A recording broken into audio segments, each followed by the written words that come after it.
ليه لما بتبص للشمس او ضوء جامد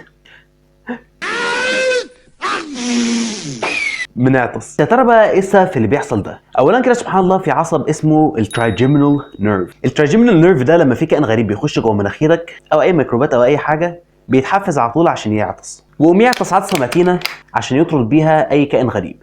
في جنب بقى الترايجيمينال نيرف ده في الاوبتيك نيرف اللي هو العصب البصري. ده بقى سبحان الله بيستقبل الضوء من عينك ويوديه على المخ. في ناس بقى عندهم الاوبتيك نيرف حساس شويه، فلما الضوء يخبط في عينك مره واحده الاوبتيك نيرف بيسرب شويه اشارات للترايجيمينال نيرف، اكننا سحبنا شويه ميه ليفت كده في السرنجه، وبعد كده حبينا نفضي شويه ميه اللي في السرنجه دول في الكيس، بس في شويه بقى اتسربوا، تسريب ملهوش لازمه يستحق اللايف. فالمهم لما شويه الاشارات دول يخشوا من الاوبتيك نيرف على الترايجيمينال نيرف، الترايجيمينال نيرف بيفتكر ان في كائن غريب دخل جوه مناخيرك، فيقوم مجهز نفسه بقدره ربنا ويخليك تعطس على طول. وبما انك بعد ما اتاكدت ان الخضر جامد كده كده رحت عملت له فولو، فدلوقتي خليك تعرف